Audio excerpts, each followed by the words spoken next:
ನಾಡಿಗೂ ಆ ಮಹಾತ್ಮ ಶಾಂತಿದೂತ ಕಾಲಿಟ್ಟು ಸಂಚಲನವನ್ನ ಮೂಡಿಸಿದ್ರು. 1934 ಫೆಬ್ರವರಿ 25ರಂದು ಉಡುಪಿಗೆ ಬಂದಿದ್ದ ಆ ಮಹಾತ್ಮ ಅಸ್ಪೃಶ್ಯತೆಯ ಬಗ್ಗೆ ಸಮರ ಸಾರಿದ್ರು. ಈಗಾಗಲೇ ಆ ಮಹಾತ್ಮ ಕಾಲಿಟ್ಟ ಜಾಗಗಳು ಸ್ಮಾರಕವಾಗಿವೆ. ಆದರೆ ಉಡುಪಿಗೂ ಈ ಮಹಾತ್ಮ ಕಾಲಿಟ್ಟರು ಇಲ್ಲಿನ ಪ್ರದೇಶ ಹೇಗಿದೆ ಗೊತ್ತಾ? ಕಂಪ್ಲೀಟ್ ರಿಪೋರ್ಟ್ ನೀಡ್ತೀನಿ ಈ ರಿಯಾಲಿಟಿ ಚೆಕ್ನಲ್ಲಿ. ಅಂದು 1934 ಫೆಬ್ರವರಿ 25ರ ರವಿವಾರ. ಒಂದೆಡೆ ಸ್ವಾತಂತ್ರ್ಯೋತ್ಸವದ ಹೋರಾಟಗಳು ನಡೆಯುತ್ತಿದ್ರೆ, ಇನ್ನೊಂದೆಡೆ ದೇಶದ ಒಳಗಿರುವ ಅಸಮಾನತೆ, ಅಸ್ಪೃಶ್ಯತೆಯ ಹೋರಾಟಗಳು ನಡೆಯುತ್ತಿದ್ದವು. ಬ್ರಿಟಿಷರ ವಿರುದ್ಧ ಹೋರಾಟದಲ್ಲಿ ಮಹಾತ್ಮ ಗಾಂಧಿ ಶಾಂತಿಯುತವಾದ ಹೋರಾಟ ಕೈಗೊಂಡ ದಿನಗಳಿವು. ದೇಶದಾದ್ಯಂತ ಸಂಚರಿಸಿ ಜನರನ್ನ ಒಗ್ಗೂಡಿಸುವುದರ ಜೊತೆಗೆ ದೇಶದಲ್ಲಿದ್ದ ಅನೇಕ ಸಾಮಾಜಿಕ ಸಮಸ್ಯೆಯ ವಿರುದ್ಧವೂ ಗಾಂಧೀಜಿ ಸಮರ ಸಾರಿದ್ರು.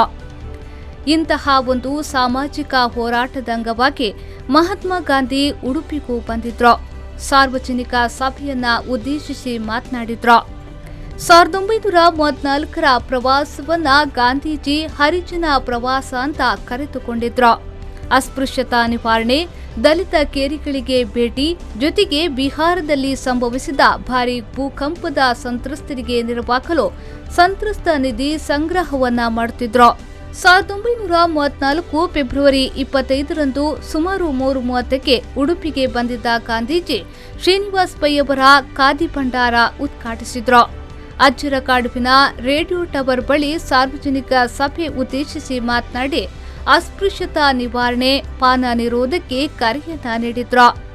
ಈಗ ಗಾಂಧೀಜಿಯವರು 1934ನೇ ಇಸ್ವಿ ಫೆಬ್ರವರಿ 25ರಂದು ಉಡುಪಿಗೆ ಬಂದಿದ್ದರು.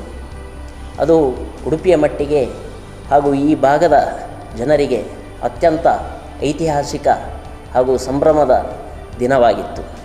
ಮಧ್ಯಾಹ್ನ 3:15 ಹೊತ್ತಿಗೆ ಗಾಂಧೀಜಿಯವರು ಉಡುಪಿ ಪಟ್ಟಣವನ್ನು ಪ್ರವೇಶಿಸಿ ಇಲ್ಲಿ ಉಡುಪಿಯಲ್ಲಿ ಕಾಡಬೆಟ್ಟು ಶ್ರೀನಿವಾಸ್ ಪೈ ಎಂಬವರ ಖಾದಿ ಭಂಡಾರವನ್ನು ಉದ್ಘಾಟಿಸಿ ಬಳಿಕ ಅಜ್ಜರ್ಕಾಡು ಮೈದಾನದಲ್ಲಿ ಸಾರ್ವಜನಿಕ ಸಭೆಯನ್ನು ಉದ್ದೇಶಿಸಿ ಮಾತಾಡ್ತಾರೆ. ಮಹಾತ್ಮ ಗಾಂಧೀಜಿ ಉಡುಪಿಗೆ ಬಂದದ್ದು ಒಂದೇ ಬಾರಿ. ಅದರ ನೆನಪಿನ ಸ್ಥಳ ಸ್ಮಾರಕ ಸ್ಥಳ ಆಗಬೇಕಿತ್ತು, ಅಥವಾ ಅಭಿವೃದ್ಧಿಯಾಗಿ ಅಪೂರ್ವ ಪ್ರವಾಸಿ ತಾಣ ಆಗಬೇಕಾಗಿತ್ತು. ಆದ್ರೆ ಈಗ ಆ ಸ್ಥಳ ಹೇಗಿದೆ ಗೊತ್ತಾ? ನಿಮಗೆ ಆಶ್ಚರ್ಯವಾಗುತ್ತಾ? ಗಾಂಧೀಜಿ ಭಾಷಣ ಮಾಡಿದ ಸ್ಥಳ ಕುಡುಕರ ತಾಣವಾಗಿದೆ, ಪ್ರೇಮಿಗಳಿಗೆ ಚಕ್ಕಂದವಾಡುವ ತಾಣವಾಗಿದೆ. ಕತ್ತಲೆಯಲ್ಲಂತೂ ಇದು ಅನೈತಿಕ ಚಟುವಟಿಕೆಯ ತಾಣವಾಗಿದೆ.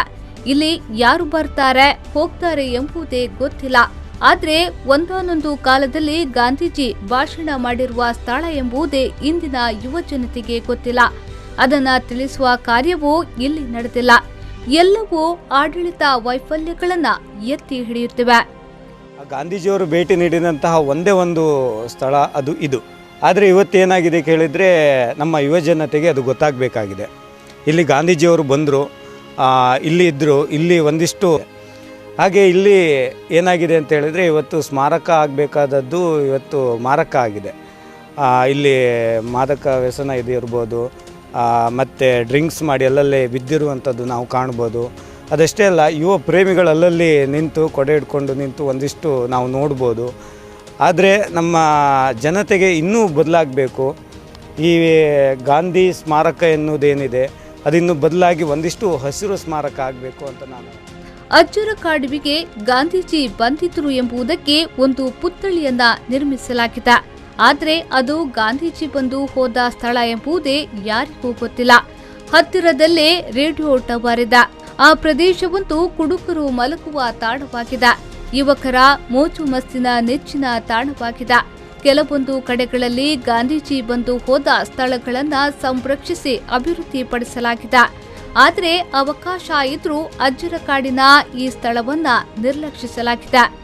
ಇಚ್ಛಾಶಕ್ತಿಯ ಕೊರತೆಯ ಕಾರಣ ಶಾಂತಿದೂತನನ್ನ ಅವಮಾನಿಸಲಾಗುತ್ತಿದೆ. ಇಲ್ಲಿರುವ ಪುತ್ಥಳಿಯ ಕೆಳಗೆಯೇ ಕೂತು ಹರಟೆ ಹೊಡೆಯುವುದು, ಕುಡಿದು ಮಜಾ ಉಡಾಯಿಸುವುದು ನಿತ್ಯ ಕಾಯಕವಾಗಿದೆ. ಪೊಲೀಸರ ಭಯವಿಲ್ಲದೆ ಯುವಕರು ಮಾಡುತ್ತಿರುವ ಕುಕೃತ್ಯಗಳಂತೂ ಶಾಂತಿದೂತನ ಅವಹೇಳನಕ್ಕೆ ಕಾರಣವಾಗಿದೆ. ಇಂತಹ ಅಪೂರ್ವ ಸ್ಥಳ ಉತ್ತಮವಾದ ಬೃಂದಾವನವು ಅಥವಾ ಸ್ಮಾರಕ ಸ್ಥಳವಾಗಿ ನಿರ್ಮಿಸಿ ಪ್ರವಾಸಿ ತಾಣವಾಗಿ ಮಾಡಬಹುದು. ಹೃದಯ ಭಾಗದಲ್ಲಿರುವ ಈ ಐತಿಹಾಸಿಕ ಸ್ಥಳವಂತೂ ಸಮಾಜಘಾತುಕ ಕೆಲಸಕ್ಕೆ ಬಳಕೆಯಾಗುತ್ತಿರುವುದು ಸಮಾಜ ತಲೆ ತಗ್ಗಿಸುವಂತೆ ಮಾಡಿದೆ.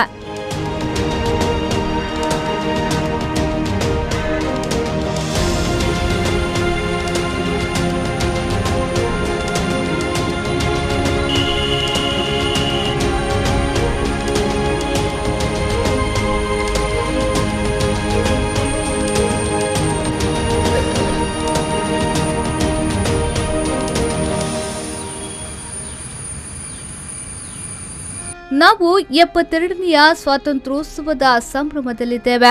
ಉಡುಪಿಯಲ್ಲಿದ್ದ ಸುಮಾರು 16 ಸ್ವಾತಂತ್ರ್ಯ ಹೋರಾಟಗಾರರು ನಿಧನರಾಗಿದ್ದಾರೆ. ಸ್ವಾತಂತ್ರ್ಯದ ಬಗೆಗೆ ಉಡುಪಿಯಲ್ಲಿರುವ ನೆನಪೆಂದರೆ ಉಡುಪಿಗೆ ಗಾಂಧೀಜಿ ಬಂದು ಭಾಷಣ ಮಾಡಿದ ಸ್ಥಳ. ಇದನ್ನಾದರೂ ಉಳಿಸಬೇಕಾಗಿದೆ. ಇಲ್ಲವಾದರೆ ಸ್ವಾತಂತ್ರ್ಯೋತ್ಸವದ ಬಗೆಗಿನ ಒಂದು ಕುರುಹುಗಳು ಉಡುಪಿಯಲ್ಲಿ ದೊರಕುವುದು ಕಷ್ಟವಾಗಬಹುದು. ಮುಂದಿನ ಯುವಕರಿಗೆ ಇದನ್ನು ತಿಳಿ ಹೇಳುವ ದೃಷ್ಟಿಯಲ್ಲೂ ಇದು ಅಗತ್ಯವೂ ಆಗಿದೆ.